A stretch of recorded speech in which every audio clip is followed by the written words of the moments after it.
หนึ่งธรรมเนียมพยัคฆ์มักพึ่งป่าธรรมเนียมปลาชอบใจที่ใหญ่เหมืองธรรมเนียมนกพึ่งไม้มะไฟมะเฟืองคนทั้งเมืองชื่นชมร่มโพสบายขอยอหัตถาวันทากราบน้อมต่างดวงดอกซ่อมมาทุบบุปผาตัวข้าม่อนน้อยกราบไหวทุนสาตายรัตนาสามดวงเก้าเงา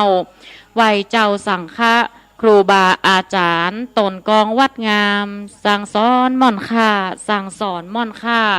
ขอนอบน้อมในคุณพระรัตนตรัยอันมีคุณพระพุทธคุณพระธรรมคุณพระสงฆ์คุณรัตนะแก้วเจ้าตังสามประการเป็นสรณะที่พึ่งเป็นที่หล่อเลี้ยงจิตใจเป็นที่พึ่งของศรัทธาสาธุชนญาติโยมพุทธศาสนิกชนพุทธบริษัททั้งหลายขอยอมือ10 นิ้วถวายความเคารพมายังครูบาอาจารย์พระเถรานุเถระครูบาสังฆะพระสังฆาธิการพระสงฆ์ทุกรูปทุกตนขอความสุขความเจริญในธรรมขอจงมีแก่ศรัทธาญาติโยมสาธุชนปะวิแม่วิลุงปานาอาศรัทธาเด็กละอ่อนเยาวชนนักเรียนนักศึกษาตลอดถึงผู้สนใจในทางธรรมในโอกาสลำดับต่อไปนี้ก็จะเชิญทุกท่านเข้าสู่รายการธรรมะของต่างสถานีวิทยุกระจายเสียงแมคจารย์โมเดิร์นเรดิโอ FM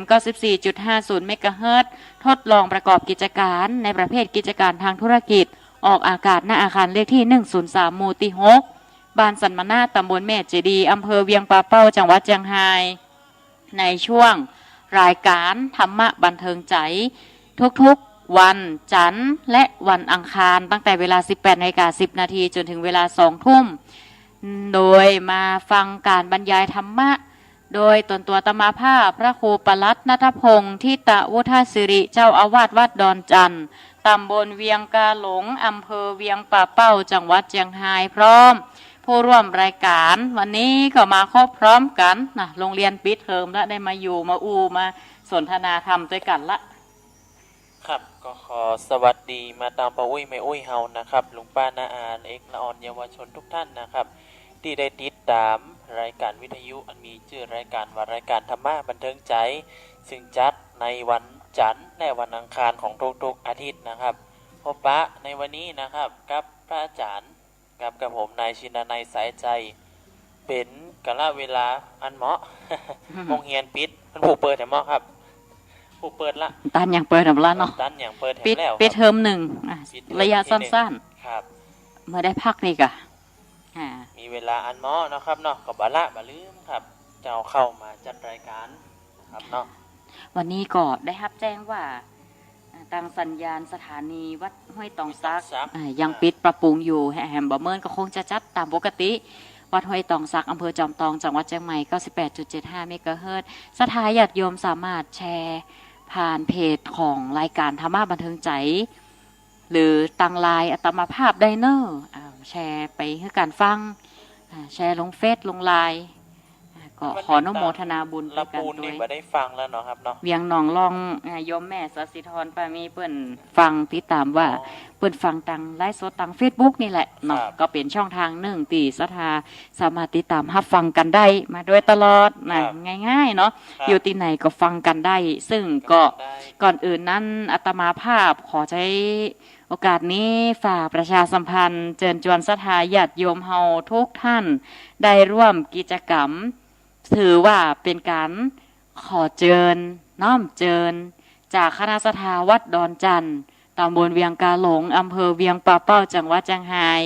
เป็นการสืบสารสืบทอดประเพณีวัฒนธรรมอันดีงามของในทางพระพุทธศาสนาและประเพณีไทยเฮาเอาไว้โดยขอเรียนเชิญร่วมเอวงานกินตาลสลากพัดวัดดอนจันทร์ในวันที่5 พฤศจิกายน 2565 ปีนี้ศรัทธาวัดดอนจันทร์ทุกหลังคาเฮือนน้อมเจิญขอเรียนเจิญศรัทธาเฮาทุกท่านร่วมงานเอวงานตาลสลากนะตาลสลากวันที่5งานนั้นจะสืบเนื่องไปจนถึงวันที่8ก็คือประเพณียี่เป่งลำลึก ประเพณีวัดดอนจันทร์ปีนี้เขาก็จะจัดการตามปกติมีการแข่งขันการประกวดหลายประเภทหลายรายการเป็นการอนุรักษ์รักษาวัฒนธรรมประเพณีอันใดที่เป็นของเมืองเขาก็พยายามอนุรักษ์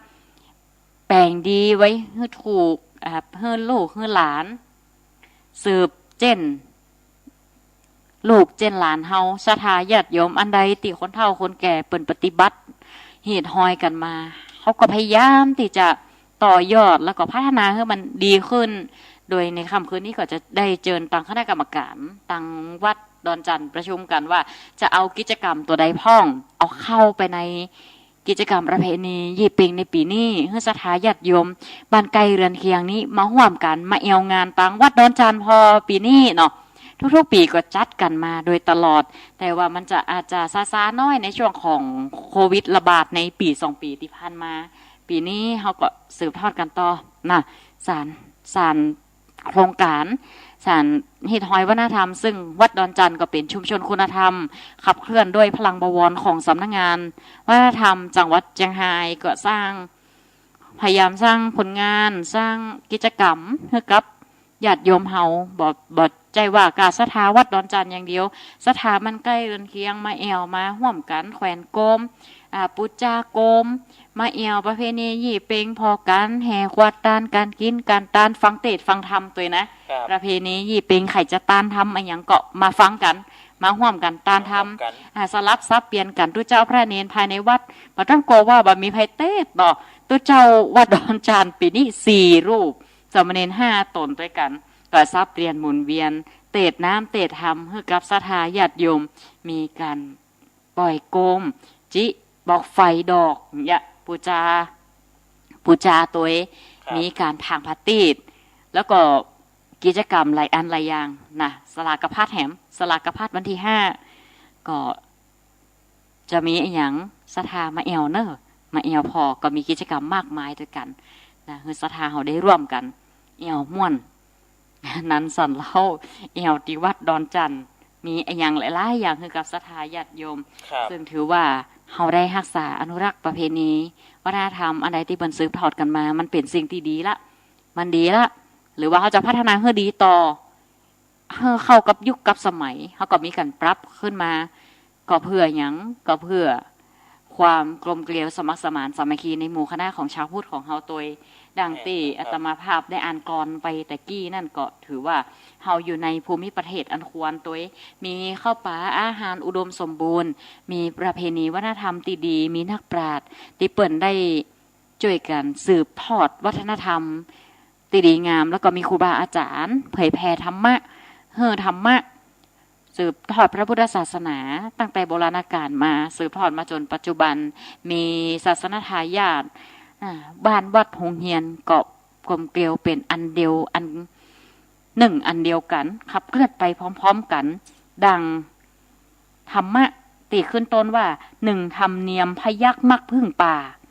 ธรรมเนียมปลาชอบใจที่ใหญ่เหมืองธรรมเนียมนกพึ่งไม้มะไฟและแม่เฟืองคนตั้งเมืองชื่นชมร่มโพสบายเสือสิงสาราสัตว์ก็ยังมากพึ่งป่าเนาะนกเปิงฟ้าป่าพึ่งน้องอัธยาศัยเขาก็จิตคิดดูเล่าเขาก็ใจผูกอื่นใยไมตรีดีกว่าพานเขาจะเปิงปะอาศัยซึ่งกันและกันทำเนี้ยมป่ามันยังชอบเมืองที่มันใหญ่ๆกำบักเกาแห่งก็ตุเจ้าอยู่วัดม่วนกับก้องกับกองงัวควายอยู่หนองม่วนกับบวกกับหญ้าเนาะมันก็พึ่งพาอาศัยกันอยู่ร่วมกันก็พึ่งกันโดยบ่ไปทำลายในสิ่งที่เฮาอยู่มาไปทำลายในเสนาสนะที่เฮาอาศัยพยายามปลูกจิตสำนึกสิ่งที่ดีๆงามเพื่อเกิดขึ้นในชุมชนในสังคมของเฮาก็ได้ทำเนียมนกไม่ก็ยังเปิ่งก็ไม่ก็ตอกบ่ไฟบ่เฟืองหาอาหารเนาะห่มไม้ห่มดอกห่มเงาตั้งหลายคนตึงเมืองยังก็ล่มโพชื่นชมร่มโพสบายนะก็คือในร่มเงาแห่งพระพุทธศาสนาหรือการปกครองที่เฮามีส่วนร่วมในกิจกรรมต่างๆถือว่าเฮามีส่วนร่วมทุกๆครั้งโดยเฉพาะในศาสนาแห่งพระตถาคตเฮาบ่ได้แบ่งแยกวรรณะ บ่ได้แบ่งแยกเนาะให้เฮามีความฮักสมัครสมานสามัคคีรู้หน้าที่ของกันและกันคือว่าเฮาได้อยู่ในปฏิรูปประเทศก็คือประเทศอันควรอยู่ละเฮาจะได้มาอู้กันในเรื่องของประเพณีวัฒนธรรมตัวซอแซกกับหลักมงคลชีวิตที่ทำให้เฮาท่านต่างหลายมีแนวทางที่เรียกว่าวิถีตามกำที่เปิ้นใจในยุคสมัยปัจจุบันเป็นห้องวิถีหรือแนวทางในการดำรงอยู่แห่งชีวิตของเฮาที่ยั่งยืนก็อาศัยซึ่งกันและกันอย่างด้านจิตใจก็อาศัยศีลอาศัยธรรมอาศัยวัฒนธรรมอันดีที่ปลูกฝังกันมาที่ดีงามแล้วก็มีการสืบทอดประเพณีดังกล่าวเอาไว้ครับวันนี้เราก็จะได้มาอู้ถึงหลักมงคลนะครับมงคลชีวิตนะครับมงคลชีวิตเป็นมงคลที่สี่ครับมีแนวความว่าอยู่ในปฏิรูปประเทศหรือว่าประเทศอันดีอันควรหรือว่าอยู่ในสังคมที่ดีเนาะอยู่ในสิ่งแวดล้อมที่ดีเหตุที่เกิดการมงคลนี้ขึ้นมานะครับในสมัยพุทธกาลนะเมื่อพระพุทธเจ้าเขายังแบบประสูติใช่ก็มีการคำถามเกิดขึ้นปัญหาขึ้นถึงมนุษย์ถึงเทวดาว่าอย่างเป็นมงคลที่สุดแห่งชีวิตเขานี่ของก็วิตเต้นกระโดดปูจาไฟปูจานั่นปูจานี่เนาะครับอย่างหันในคลิปติ๊กต็อกอ่ะมีสปะสเปดสปันอ่ะจะอ้อมอย่างไม่ยืดมาถืออ่ะมันก็ต่างกันจากสมัยนี้อ่ะจะยืดอ้อมอย่างนี้อันใดเป็นมงคลกันแน่อ่ะอันอย่างเป็นที่พึ่งอ่ะเพราะมนุษย์ต้องการที่พึ่งมนุษย์ต้องการที่พึ่งทั้งใจตัวเองแม่นครับที่พึ่งที่คิดว่าจะช่วยชีวิตเธอมีความสุขมีความเจริญและปลอดภัยทำความพอใจให้แกคิดว่าสิ่งตีมองบหันอาจจะเป็นการดลบันดาลของเทพเจ้าดลบันดาลของสิ่งลี้ลับหรือว่าสิ่งตีมองบหันครับมีความสงสัยมีข้อปัญหาถึงโลกมนุษย์และเมืองสวรรค์แต่หมู่ฮู้ไปถามไผอ่ะพระอินทร์พญาสักกะเทวราชนี่เป็นใหญ่ที่สุดท้าวสักกะเทวราชท้าวสหัมบดีท้าวอย่างแหมก็สหัสเนตพระอินทร์ปันตาแล้วก็มีจื่อแหมนะสุชัมบดีอีกอะครับมีหลายจื่อพระอินทร์อะจื่อนักขนาดไทยไม่เปลี่ยนจื่อมันครับจื่อก็หลายเมียก็หลายนะครับแต่เปิดพวกครองกันได้แม่นครับก็มีเทวดาครับโอ้สงสัยว่าอันยังเป็นมงคลที่สุดสำหรับเฮาเจ้าโลกมนุษย์ก็สงสัยเหมือนกันนะก็เลยไปถามพญาอินทร์ครับผู้ที่เป็นที่พึ่งของมวลทั้งหลายถึงเทวดาถึงมนุษย์พระอินทร์ก็เลยว่าข้ากับจีหูถึงข้ากะมนุษย์เนี่ยมาไหวเทวดาว่าเปิ่งเทวดากับข้าก็บอกหู้อ่ะอย่างสูงได้อ่ะอีเนาะมันเปลี่ยนเนี่ยก็เขามาชุดหัวชุดเตียน9 ดอก10 ดอกข้างเนี่ยข้าก็บอกหู้อ่ะไปถามไผอ่ะอีเนาะไม่รู้ได้จะได้ก็เขากับปูจาข้าไม่ยังพญานาคเนี่ยกะปูจาข้าก็บอกหู้พญานาคนี่ก็อยู่ชั้นจตุราชิกานี่แม่นจวันชั้นที่1อยู่นะครับชั้นที่1บนแต้มได้นอกจากจะเป็นพรมแผงเนาะหรือเป็นพาหนะถ้าท่านในคติพราหมณ์โอวาไปยางมันคนละอย่างกันเนาะตีพราหมณ์ที่ว่าเป็นสัตว์พาหนะของเทพเจ้าเองนะบอกข้าก็บอกหู้อ่ะแม้แต่พระอินทร์เนี่ยบอกหู้แล้วพญานาคมันจะหู้ได้ไรกะนั่นแหละครับมันจะโดนอันอย่างได้ปล้ำปเหลือพญานาคยังใครบวชใครเป็นคนทำไมมนุษย์ทำไมไม่บวชจิตอ่ะอย่างจะไปขอจากเทพเจ้าหิมดจะไปขอพญานาคหิมดมันเดียวมันปีนกันครับพญานาคใครเป็นคนใครเป็นนาคปีนกันไปเหี่ยมดไปเลื่อยดินไปข่วยดินขี้เปอะมีใบชาปะชาดาญาติโยมเฮ้ยต้องพออันไหนพอเตอะเนี่ยอันนี้วันเขาจะมาอู้กับเรื่องอันอย่างเป็นมงคลได้อ่ะเทวดาตั้งหลายก็โจทย์ขานกันอ่ะอันอย่างอ้อมเนี่ยเป็นมงคลพ่องกับเอาปูจาไฟพ่องก็ยืนขาเดียวไหวกินลมโหมฟ้าอย่างมีใบชาปะอีเนาะบางพ่องก็ไปเอาผ้าไปมัดก็ไม่นักผ่องเอาไปหุ้มผ่องเอาแป้งก็ใส่ผ่องผัวพอเดือดแป้งทาลูกเมียไปทาก็ไม่เหี่ยมดปะตกปะเสี่ยงเบบี้ไม้ว่ะแป้งเคว่ะถ้ามันเป็นโคนนี่มันจะจมขนาดนักเอาเมนตึกเมนเดิมจะเอาไอ้ยังไงอีเนาะมาถามเทวดาบอกหัวสาธาญาติโยมเทวดาไปถามว่าอีเนี่ยข้าสมัยอีเนาะเทวดาก่อมจิก พระอินทร์ก็ไม่จะกล้าไปคนเดียวนะครับ เนี่ยแต่งว่าเฮ้ยเขาลองไปถามพอละพระพุทธเจ้าอะลองไปถามเปิ้นพอละ ก่อน เมื่อคืนนี่เทวดาจะมาฟังธรรมพระพุทธเจ้าจะสนทนาธรรมเมื่อคืนนี่ ครับ กับเทวดาพุทธกิจห้า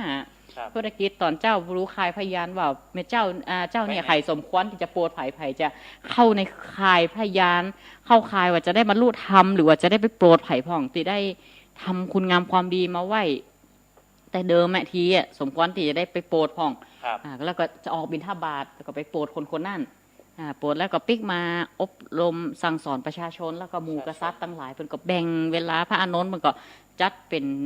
คล้ายๆผู้จัดการส่วนตัวอีเนาะ ครับ เป็นเลขา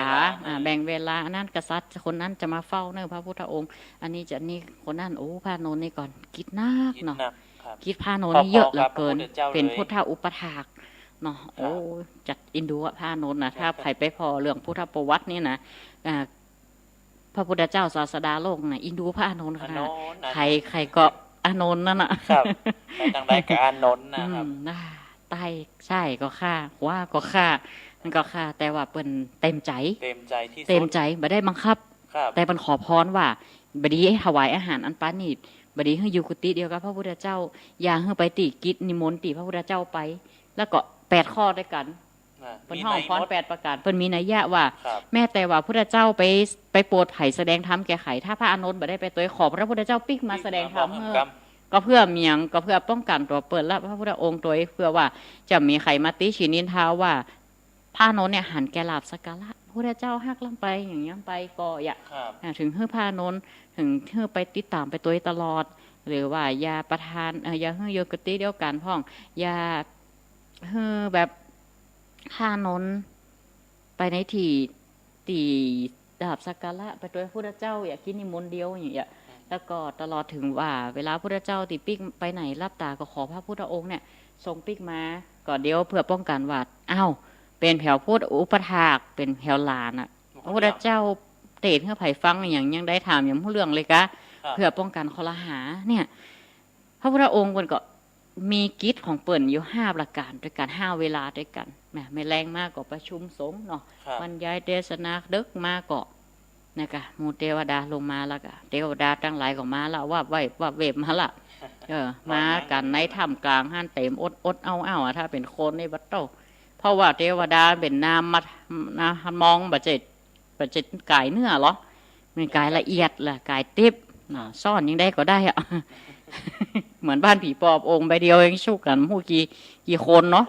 ลงอยู่ในห้านมดอ่ะสถาอ่ะอันนี้เป็นกายทิพย์ยังได้ก็ได้สถาเนี่ยพระพุทธเจ้าเตดนี่ดังขึ้นแถวบนอินแถวพรมบนอ่ะรับรู้รับรู้ได้หากว่าพระองค์ปรารถนาจะให้เปิดห้องว่าพระสุรเสียงหรือว่าเสียงของพระพุทธองค์อ่ะให้ดังไปถึงโลกธาตุก็พึงทำได้เหมือนโลกธาตุนี่คือดังกึกก้องตีว่าเทวดาทั้งหลายก็มาถามพระพุทธเจ้าก็ว่ามนุษย์เนี่ยตึงแน่นอนละอยู่ไหนก็ตึงไข่หามอย่างดีๆเข้าตัวเก่าแน่นอนอ่ะแม่แต่อันดับแรกขอพรนี่ขอสวยขอรวยขอได้แฟนงามรอหน้าตาดีขอให้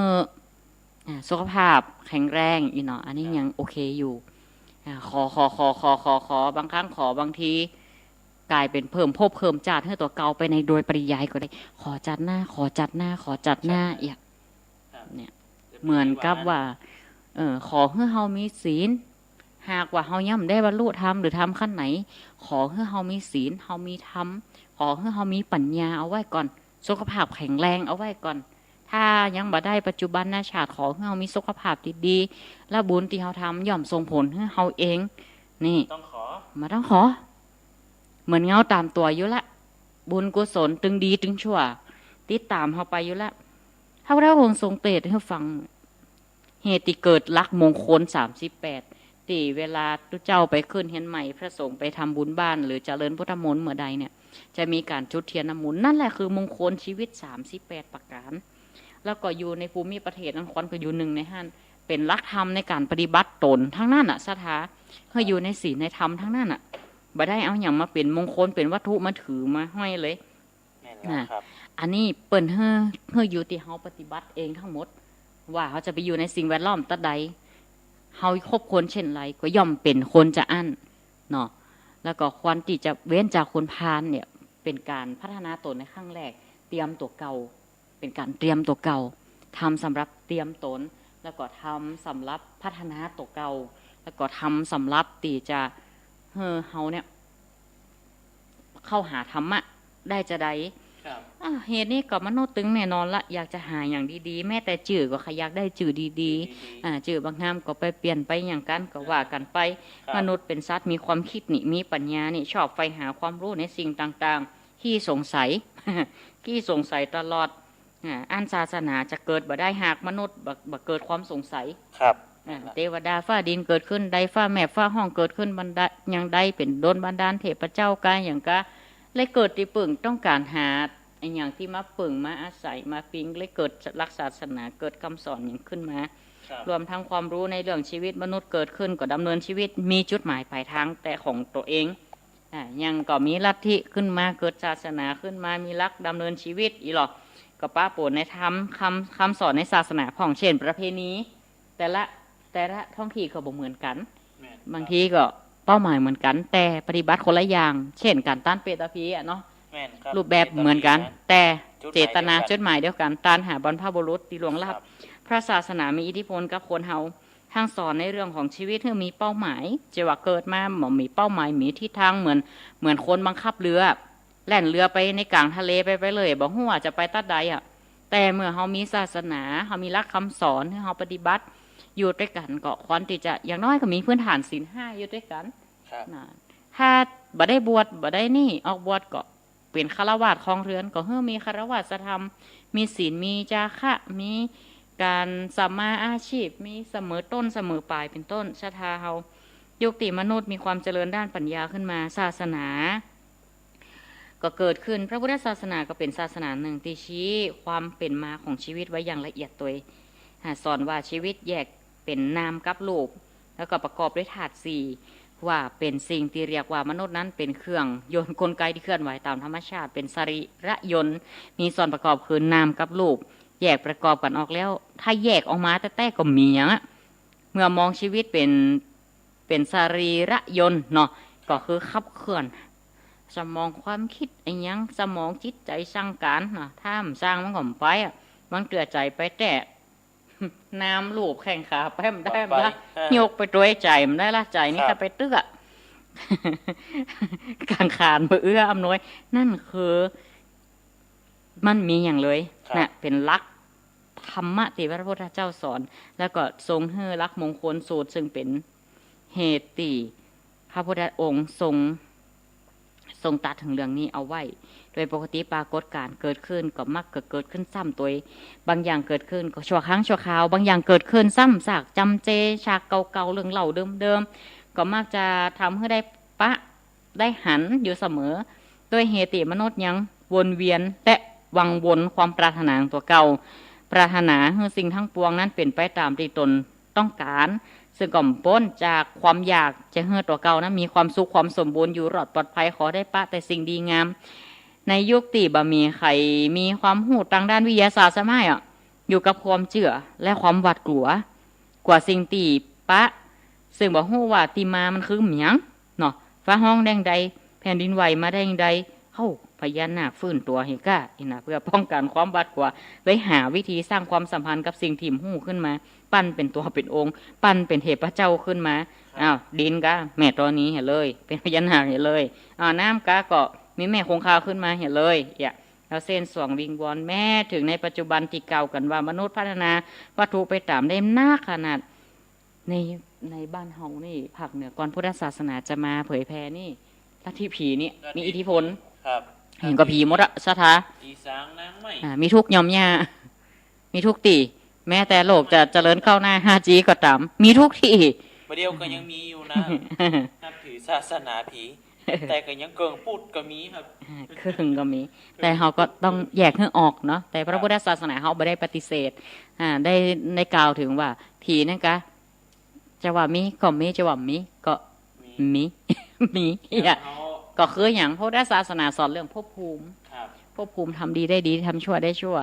ถ้าดีก็ไปบน ตั้งแต่มนุษย์เป็นต้นไปมนุษย์สวรรค์พรหมโลกนิพพานถ้าไปตั้งทุกขติภูมิเหรอภูมิติ่มมีความเจริญเดรัจฉานซึ่งอยู่ระหว่างขับเกี่ยวกับมนุษย์นี่อยู่ในมนุษย์นี่อาศัยอยู่ในมนุษย์ใกล้ชิดกันมาก ใกล้ชิดกันขนาดอาหารทุกวันอาหารทุกวันแล้วภูมิติ่มเจริญมาแฮมอสุรกายเปรตสันนรกอย่างพวกเนี้ยก็เฮือหันเนาะแต่มันได้เฮือไปยึดไปติดอย่างที่ว่าก็คือมันเกิดจากกรรมของเขาที่ไปติดหันสร้างปรากฏการณ์เฮือมาหรือบางทีก็เมื่อทราบว่ามนุษย์ในชื่นชมในสิ่งที่สนองความต้องการของตัวเก่าและหากสิ่งใดมันสนองความต้องการมันมีประโยชน์หรือประโยชน์น้อยก็ว่าสิ่งนั้นก็วางเปล่าเนี่ยก็ไม่ได้เอาใจอย่างไปปักจึงหันว่าอิทธิพลความกลัวและความเชื่อนั้นยังฝังอยู่ในความนึกคิดและมีพลังอยู่คนเฮาได้ปรับเปลี่ยนอารมณ์ความหวาดกลัวเข้ากับสถานการณ์โดยเรียกสิ่งที่นำมาจะโล่งใจว่าครั้งว่าศักดิ์สิทธิ์เพื่อความสบายใจนั่นเองก็เพื่อความปลอดภัยแห่งชีวิตของตนความนึกคิดต่างๆสะท้อนหันความหวาดกลัวเช่นการทำนายใต้ถ้าการพยากรณ์ดูเลิกดูลักษณะคนพอวัตถุสิ่งของพออาวุธมีหลากหลายที่ปรากฏในจุลนิเทศจุลนิเทศมีตำหาต่างๆนานาทำนายฝันพ่องอันนั้นพ่องการเกิดสุริยคราสมันเกิดเพราะอย่างกบหรือจะขันตัวเดือนกันอ่ะคนเฮาอ่ะแผ่นดินไหวอุกกาบาตมันเกิดจากอย่างฟ้าโอ้คนมาเกิดกันไหนห้ามตักเหนือมจะเข้าต้องมาอย่างเงี้ยคนบักเข้าเพิ่นว่าอันนี้ก็ประหุตีมาก็ขาดดาวขาดขั้นนี้กันต่างๆกันเกิดไปจนมีวิทยาศาสตร์ขึ้นมาพระพุทธศาสนามีหลักคำสอนให้เข้ากับทุกยุคทุกสมัยอยู่แล้วว่าให้ใช้ปัญญาพิจารณาหาเหตุหาผลอยู่แล้วทุกอย่างเป็นไปเพราะกรรมทั้งนั้นคือการกระทำของมนุษย์เองของเฮาเองก็ได้ผลของกรรมนั่นแล้วก็สิ่งต่างหลายเกิดขึ้นก็ต้องตั้งอยู่อย่างนั้นนะสุดท้ายมันก็ย่อมเปลี่ยนแปลงไปตามภาวะโลกนี่มนุษย์ต้องการความตีอยากให้มีความสุขเนาะแล้วก็พระพุทธองค์จึงบอกว่าถ้าเราอยากจะมีความบัจจัยเพียงแต่เจริญก้าวหน้าในชีวิตนะอยากมีความมั่นคงและยั่งยืนด้วยนะเฮ้ยยั่งยืนด้วย38ประการมงคลเรานี่เอาไปเลยมีเรานี่บอกเป็น1 2 3 4 5 6 7ทำสำหรับเตรียมตัวเก่าเพื่อพร้อมให้ก่อนครับใจว่าจู่ๆไปปฏิบัติธรรมวิปัสสนาเอาโยกอย่างมาได้ล่ะบ่ฮู้เรื่องสักอย่างต้องเตรียมเหตุก่อนบ่ครบผลพานมันเข้าไปหาคนดีมันต้องเรียนหนังสือเหมือนเปิ้นเรียนป .1 ป .2 นี่กะไหลไปกำคัญอันนี้จะเด็ดเอาหยอดมันทันทีมันบ่ได้บ่ได้ครับอันนี้ไม่ใช่นะอันนี้ก็ไม่เอานะอย่าจานก็ไม่เอานะอย่าไปนิพพานเลยอย่ามันไปได้อย่างเอากะหยอดอย่างเดียวสอนอย่างอันมันจะยังเด่นหยอดพักปังแล้วเนาะมันไปเหมือนใดพักแขบพักละใดมันบ่เหมือนกันมันก็ต้องก่อยๆเอาวัฒนธรรมเอาประเพณีเอาความเชื่อเดิมๆขึ้นมาก่อนเพื่อน้อมจิตน้อมใจเข้าถึงพระรัตนตรัยก็ปฏิบัติตามน้ำตามธรรมหันเข้าไปถึงอันจะอ้อมยั่งมายึดมาถืออีเนาะเพราะคนเฮามันก็จะว่าจู่ๆจะทันทีเลยเหรอมันบ่ได้ศรัทธาญาติโยมเนาะยังเกาะเฮาก็อยากยังกับปุถุชนคนธรรมดาเฮาก็อยากมีชีวิตมั่นคงเนี่ยการงานไปตั้งชื่อห้องนี่ห้องก็เป็นสิทธิส่วนบุคคลนะจะยังใดก็แล้วแต่เนาะถ้าตามหลักธรรมแล้วก็ให้ปฏิบัติ38ข้อครับไม่ครบคนพาลครบบัณฑิตสิ่งสำคัญเลยอยู่ในภูมิประเทศดีๆมีสิ่งแวดล้อมดีๆมีบ่มียาบ้ายาอีเฮโรอีนบ่มีคนจิตใจเหี้ยมหดทารุณเนี่ยแบบไปอยู่ในสังคมที่มีแต่การติฉินนินทากันเนี่ยโอ้มันมีไอ้อย่างมันแบบเจริญใจครับไอ้อย่างก็ติไอ้อย่างก็ด่ามามันเจริญใจประโยชน์ที่ไหนที่มันเจริญใจมันม่วนแม่นครับช่วยกันกึดช่วยกันทำแต่ว่ามือพายเอาละห้าวละน้ำตัวมันเนี่ยตีอย่างเดียวเนี่ยกันมาเนี่ยแน่จะติเนี่ยเอาเปิ่นว่าดาราตัวแทนเงินพอหน้าตายกมือถือตัวแน่หกแย่แล้วมันแก้ไขนั่นตุลุงทองตุโจกเปิ่นว่าไว้นะมันถึงได้ทุกยุคทุกสมัยแต่เวลาประชุมเอาเปิ่นว่าเอาเปิ่นว่าหมดผลออกมาแล้วครับดาราตัวแทนนี่ส่งตัวแทนไปเมียไปป่ะใครไปก็เหมือนกันเนี่ย ก็มันบ่ฮู้เรื่องเหมือนกันนะบางคน ครับ เอาส่งตัวแทนไปอ่ะตัวแทนแต่ไปต้ายกมือนี่ต้ายกมือ ดาราตัวแทนเงียนพอหน้าเพิ่นอู้อย่างอย่างฮะตามหับมาหาเนี่ยมันหามาอันบ่นี่บ่อาชาววิหารกะเอีย เรากินเหล้าไปอย่าประชุมเนี่ยเพื่อนนับชาววิหารนะชิปตัวเราเนาะเอียให้มันเลี้ยวอ่ะเราช่วงแล้วแหมวันประกวดประกาศออกละนายกอฮับชาววิหารชิปต้นเนี่ย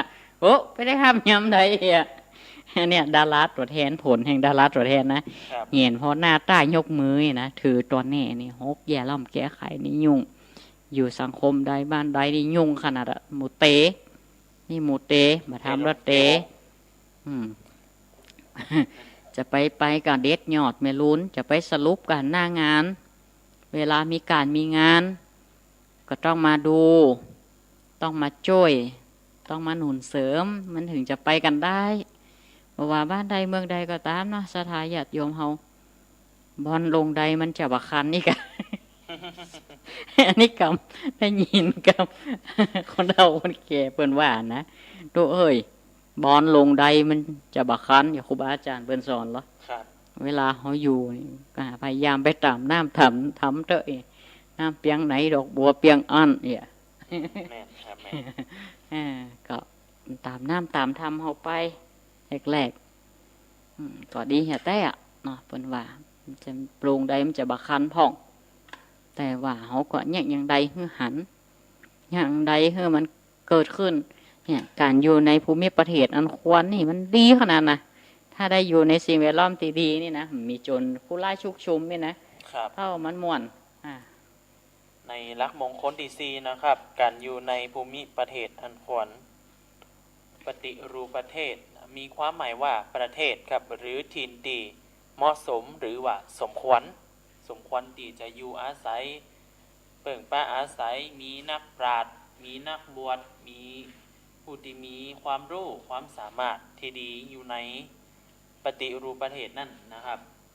การเลือกอยู่ในปฏิรูปประเทศครับหมายความว่าจะอยู่ที่ไหนก็ต้องเลือกตัวเองแต่บางคนก็บ่สามารถเลือกได้เพราะว่ากรรมของเขามันแบ่งมาจะอั้นครับอย่างคนเอาผมได้ว่าเพิ่นเนาะคนอินเดียคนอย่างเงี้ยครับอินเดียมันเจริญสุดๆเนอะคนรวยก็รวยแต่วันหน้าอื่นน่ะวันหน้าอื่นพอเปิ่นยังมีวันหน้าอยู่ก็อินโดเปิ่นบ่ต้องว่าอินเดียละประเทศไทยเฮาก็เหมือนกันนะการแบ่งชนชั้นกันเหยียดกันยังมีอยู่เปิ้นห้องไว้หยังก็ความบ่เท่าเทียมแบ่งระหว่างสิทธิเสรีภาพของคนเนี่ยยังบ่เหมือนกันเลยเป็นบางตีอีเถอะเป็นบางอย่างเนาะก็ยังมีอาหารโยความเหลื่อมล้ำบนห้องว่าความเหลื่อมล้ำระหว่างชนชั้นกลางชนชั้นปกครองชนชั้นประชาชนความคิดความเห็นบางทีก็ถูกจำกัดมันมีหลายอย่างเพียงแต่เฉพาะเหตุอื่นแต่บางทีเนี่ยไปเกิดในติกันดารน่ะยุ่งเหมือนกันนะนั่นนะเกิดมาก่อนปะโต้จรวดข้ามหัวแล้วก็ลูกปืนข้ามสิซะอย่างเดียวยังรัสเซียกับอย่างก็ยูเครนน่ะกะเขาไปหู้อย่างกำลังเหมือนตาอยู่กำลังออกมาดูโลกปะโต้จรวดไก่หัวไปไก่หัวมาหนีกันเนี่ยไปว่าอย่างประเทศเพื่อนบ้านเขานี่รู้หนีตายกันเบ้ออย่างน่ะเขาบอกว่าประเทศอย่างที่จริงสื่อเป็นก็ตึงบอกโดยตรงอยู่ละเนาะประเทศใดเนาะเขากะหันกันอยู่ซะท่าบ่เปิดด่านต้องเดียวได้เนี่ยไม่ได้ไปเอวได้เปิดด่านรัฐบาลผมเปิดเนี่ยเนาะครับนี่การมันมีไอ้อย่างหลายๆอย่างซะท่าให้เขาได้พิจารณาเขาอยู่นี่ก็ดีที่สุดละบ้านเขาเนี่ยโดยเฉพาะคนภาคเหนือและคนไทยเขาเนี่ยคือว่าดีที่มากๆละแต่เขาต้องพัฒนาจุดโบอยู่ต้องปิดอุดจุดโบของคนไทยเขาปัญหาประเทศไทยเขากันครับเพื่อนพัฒนาประเทศนี้นักโยครับจุดโบมันมีช่องทางสอดแทรกนักเนาะต้องปิดช่องโบประเทศไทยเขาให้ได้ให้ลดความเหลื่อมล้ำให้ได้ระวังชนชาติให้ได้เศรษฐกิจต้องเรื่องปากต้องของประชาชนให้ได้แท้จริงเพียงแต่โครงการประชานิยม ครับ จะมาเกิดในตีดีๆตีมีนักปราชญ์ได้ก็ต้องอยู่ตีบุญกุศลตัวเอง อืม มันมีใครฮู้ว่าเขาจะไปเกิดในตีไหน แต่เขาเลือกได้เนี่ยให้ได้ในจัดนี่ เกิดที่ดีนั้นดีแน่ เกิดที่แย่ก็ดีได้ เกิดในที่ดีแล้วแย่มีถมไป เกิดที่ไหนก็ดีได้ถ้าไฟดีไง ครับอย่างกับคติความเชื่อของคนไทยเฮานี่ คนศาสนาพุทธเฮานี่ จะไปเกิดในยุคของพระศรีอริยเมตไตรหลังจากที่พุทธกัปนี่ครบ5 ปานพระวรรษาเนาะครับเนาะ แต่ขอเอาอยู่หลอดศาสนาเขาให้ป้นๆกันสถาญาติโยมอาตมาอุตแต้เนี่ย ถ้าเขาดำเนินตามธรรมะนี่นะเปิดไปเองพระพุทธเจ้าก็ดึงยืนยันอยู่ละ ครับไป เอา เอง พระไตรปิฎกก็ยืนยันอยู่ละว่าศีลห้าคือพร้อมอ่ะเนาะพอละ นั่นละขอ ศีล แค่ ห้าพร้อม 5 ข้อบ่ได้ มาต้องไปมันอย่างสั่งไข่อย่างแต่ว่าเด้อเอาศาสนาตถาคตองค์นี่คือตลอดถึง5 ปันพระวรรษามันเตอะ ครับ เนาะมันต้องเอานั่นนี่เด้อ ขนาด 2,565 นะครับเนาะ ก็ข่าวบดีสปะสเปดยิงกันยิงหัวละเอกละออนอ่ะ กรียุขึ้นมาละยังเกิงพระวรรษาอยู่อ่ะ น่ากะแล้ว ละแหม2,000เราจะแย่ยังไง คนถ้าจำหูจักคำว่าศาสนาละ ครับขนาด ถึงยุคนั้นมานะ เดี๋ยวเนาะ มันก็จะล่างไปก่อนมันจะมาเมื่อใดก็ว่ากันแหมกรรม แต่ขอเขามีศีลห้าพื้นฐานนะสะทา นะครับ แล้วก็มันก็ยังมีวิธีการเลือกนะครับเพื่อเอาลักความเจริญของคนเฮาเป็นเกณฑ์โดยเลือกในปฏิรูปประเทศที่ดี ก็คือว่า1ประเทศหรือถิ่นที่เฮาอยู่อาศัยนั่นครับทรัพย์เจริญก็ทำมาหากินสะดวกสบายก็นะครับเนาะในข้อที่2ประเทศหรือถิ่นที่เฮาอยู่นั่นมีชีวิตจะเจริญหรือไม่ คือความปลอดภัยในชีวิตและทรัพย์สิน ในข้อที่3ประเทศหรือถิ่นที่อยู่อาศัยนั่นคุณความดีจะเจริญหรือไม่ คือห่างไกลจากอบายมุขสิ่งมัวเมาต่างๆอบายมุขสิ่งเสพติดหลงในกามอารมณ์ต่างๆหรือสภาพแวดล้อมที่บดีที่จะชักน้ำพาให้เสียหาย การกระทำที่อยู่ของเฮาในเป็นภูมิประเทศนะครับเพื่อยึดเอาหลักความเจริญ3ประการข้างต้นก็คือ1ด้านทรัพย์สินบ้านเรือนที่เป็นที่อยู่อาศัยที่มีความปลอดภัยด้านที่2คือด้านชีวิตบ้านเรือนควรสะอาดครับอากาศปลอดโปร่งมีอาหารที่มีโภชนาการหรือว่ามีประโยชน์เพียงพอต่อการกินการอยู่ตัวในด้านที่3คือด้านความดีมีความเจริญทางจิตในบ้านเรือนมีห้องสมุดครับ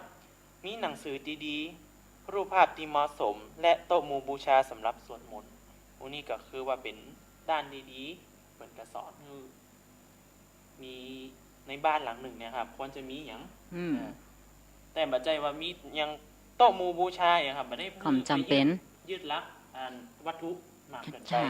ครับพระพุทธเจ้าอยู่กับเฮาตลอดเวลาอยู่ในอกในใจเท่าเนี้ย ขอเป็นแต่นอย่างน้อยๆหมกป้อเหมาะสมก็ดีละสถาญาติโยมถือแม่ว่าจะเป็นพระอิฐพระปุ่นก็ตาม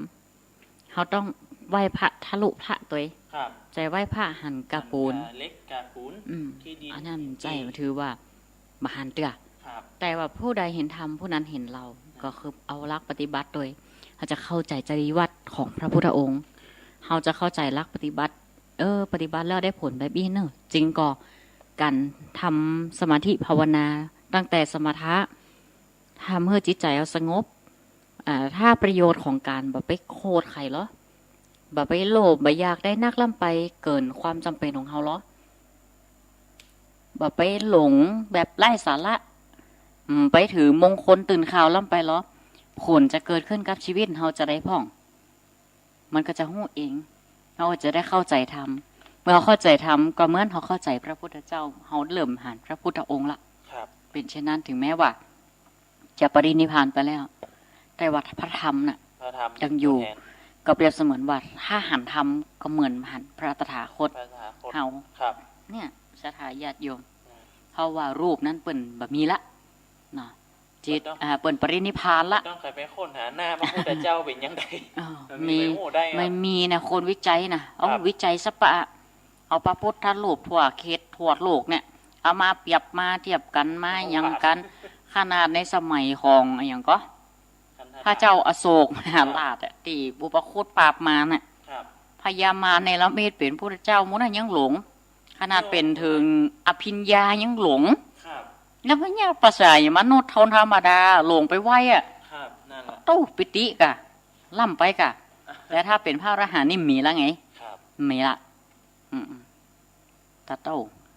ลงกะลงในรูปของ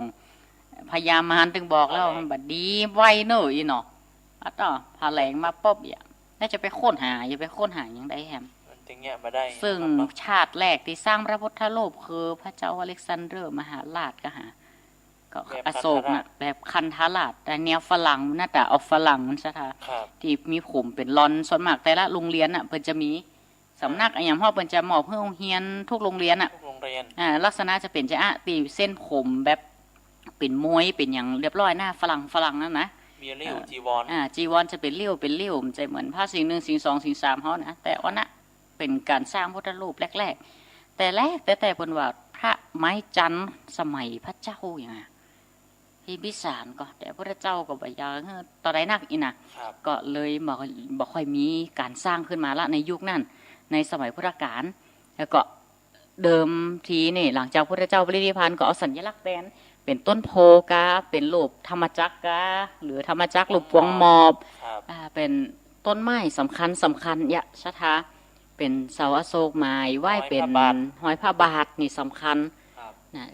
แล้วก็มาวิวัฒนาการเกิดพระพุทธรูปขึ้นมาในช่วงของกรีกพระพุทธศาสนาเจริญรุ่งเรืองมากๆในยุคนั้นตัวนะในดินแดนของระหว่างแคชเมียร์แถวอินเดียอัฟกานิสถานบังคลาเทศแถวมุนั่นอ่ะก่อนที่จะเสื่อมลงตามสัจธรรมอนิจจังทุกขังอนัตตาแล้วก็การแต่งบ้านเฮาก็เพื่อมีสิ่งแวดล้อมดีๆก็ถ้าคนในบ้านดีอ่ะอย่างก็มีความสุขแหละมันต้องไปยึดวัตถุก็ได้แล้วก็หน้าบ้านหน้ามองหน้าจองหน้าอยู่เพียวพัดร้องเพียวพัดดีหน้าจองหน้าอยู่มีขยะมีเครือเขาไม่ยังมีหญ้าแมงไว้มีหญ้าค้าขึ้นมันน่ามองตกแต่งเขาผืดพักสวนครัวเขาเนี่ยนะมันน่าอยู่มันน่าอาศัยนะแล้วก็การที่อยู่ในปฏิรูปประเทศเป็นเหตุที่ย่าเฮาได้ใกล้ชิดครับผู้ที่มีความรู้นักปราชญ์หรือว่าบัณฑิตได้ใกล้ชิดบัณฑิตได้รับการศึกษาดีๆครับมีโอกาสประกอบสัมมาอาชีพให้สะดวกได้ฟังธรรมะได้ฟังคำสอนของพระพุทธเจ้าและได้ประพฤติปฏิบัติธรรมซึ่งทั้งหมดนะครับล้วนเป็นเหตุแห่งความเจริญก้าวหน้าในชีวิตทั้งสิ้นเพราะฉะนั้นแล้วครับพระพุทธเจ้าพระผู้มีพระภาคเจ้าจึงได้ตรัสเป็นมงคลหรือว่าทางแห่งความก้าวหน้าของชีวิตไว้นะครับในหลักนี้หรือว่าที่เฮาอู้กันคือปฏิรูปประเทศอยู่ในประเทศอยู่ในภูมิประเทศอันควรแล้วก็ทินแล้วครับทินที่บ่ควรที่จะอยู่อาศัยบ่ควรจะเข้าไปอยู่เลยแต่บ่สามารถเลือกได้ยันติอู้ครับอยู่ที่กรรมเฮาเนี่ยกรรมดีไว้เฮาก็จะได้ไปเกิดในที่ดีๆถ้าเฮาเนี่ยจัดนี่เฮาเนี่ยกรรมบ่ดีไว้หลายอย่างหลายอันอย่างคือพ่อคือแม่ได้เจ็บช้ำน้ำใจนะครับเนาะผิดศีล5ศีล8ก็จะเนี่ยเฮาไปอยู่ในถิ่นที่บ่ควรอยู่อาศัยเป็นจะได้ครับคือข้อที่1คนที่บ่มีทรัพย์เศรษฐกิจชุกชุมบ่ดีนะ2นักปราชญ์ผู้เชี่ยวชาญทุกสาขาบ่มีนักปราชญ์บัณฑิตราชบัณฑิตต่างๆบ่มี3บ่มีผู้นำบ่มีผู้นำที่มีคุณสมบัติบ่ครับผู้นำดีเราจะรอดครับผู้นำไม่รู้เราจะไม่รอดกันทุกคนว่ะอันนี้เฮาข้อ3นี่เฮาจะได้ยกไปไว้ข้อที่1ในข้อที่4นะครับบ่มีน้ำหรือว่าบ่มีเครื่องอุปโภคบริโภคบ่มีสิ่ง5ประการอย่างเป็นห้องสมัยแต่ก่อนเปิดดึงเอาเหรอเปิ่นห้องว่า อย่างก็ยังลพบุรีศรีนครพิงค์เชียงใหม่อ่ะเพิ่นจะแปลงเมืองอ่ะเที่ยวมงคลเก้าประการนี่กะ ครับ ว่าชัยภูมิดีก็น้ำตาดีก็ป่าไม้อุดมสมบูรณ์ก็ พอ พื้นที่เหรอเนี่ยเพิ่นก็จะพอหมายเมืองใหม่หมายเมืองไอ้ยังหมายเมืองกะโอ้ตอนนี้ก็จะจบแล้วเนาะหมดเวลาละ ข้อสุดท้ายครับ คือบ่มีแพทย์ผู้เชี่ยวชาญ แผนปัจจุบันและก็แผนโบราณ ถ้ามีหมอยนะเก๋ หน้าแก้ของละนี่เขาจะมายกเรื่องไอ้ภูมิประเทศเนี่ยครับมือสอดคล้องกับ ตอนนี้ก็หมดเวลาไปติดตามตอนที่2เนอะสถา